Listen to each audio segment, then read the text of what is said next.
Hey, what's going on, guys? Some kind of hate here, and today I'm bringing you guys some Killzone 3 open beta gameplay.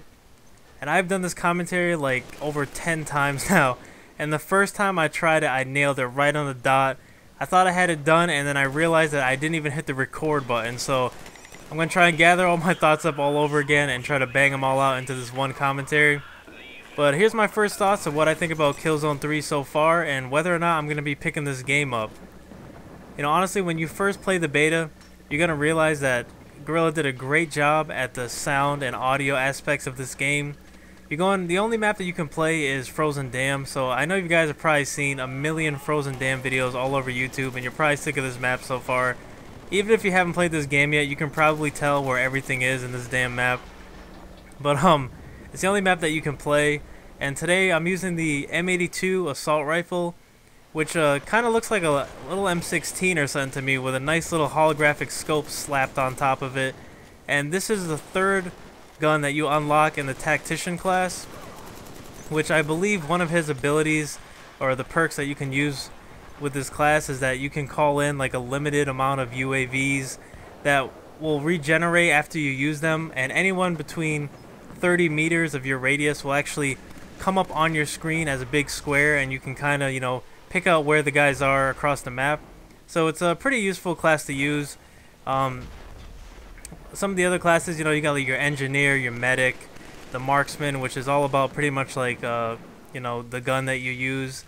A lot of the classes in this game have really good perks for what they are, but then they kind of limit you with like shitty guns. Like, for instance, like the Tactician, he has like some awesome guns, but his perks aren't that great, you know. So it kind of evens itself out. It really depends what kind of player you are and your play style.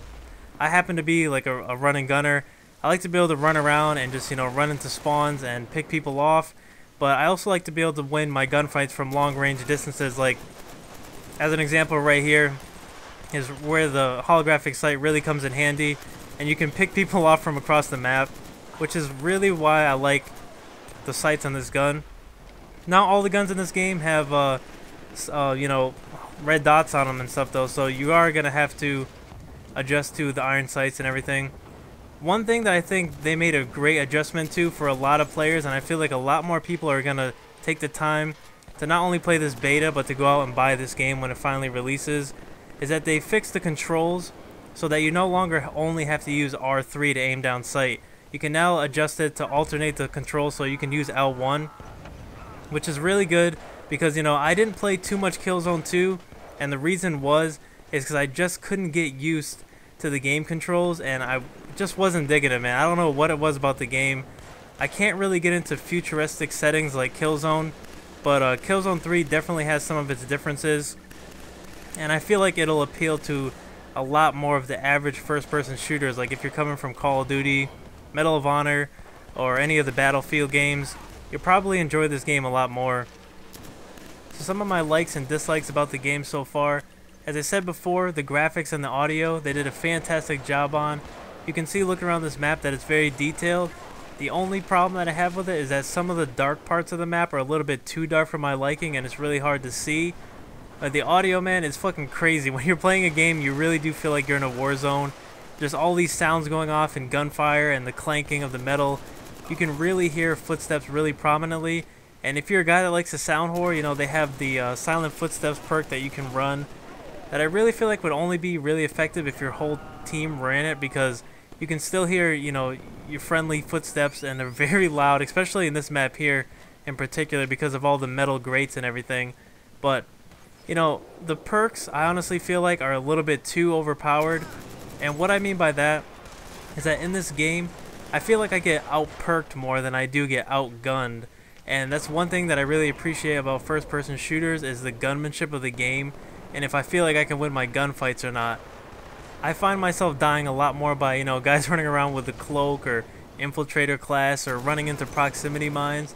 I'm sure that if I played Killzone 3 a lot more, that I would get used to the gaming style, and I'd be able to pick up on those things a lot better. But as of right now, you know, I would have more fun playing this beta if there was no perks, no grenades, nothing, just the gun-on-gun action. And it would be a lot more fun to me, but that's just my opinion. You know, you guys can leave a comment below and let me know what you think of Killzone 3 so far, and if you're going to be picking it up or not. If you asked me, I'm probably not going to be buying this game just for the multiplayer, but I still think the campaign is definitely worth checking out. Remember, on February 15th, they're going to be putting out a demo of the campaign on the PSN, so make sure not to miss that. But that pretty much wraps up my first impressions. Hopefully you guys enjoyed this video. If you can, please remember to leave a like on it. It means a lot to me. And until next time, I will talk to you guys later. Peace.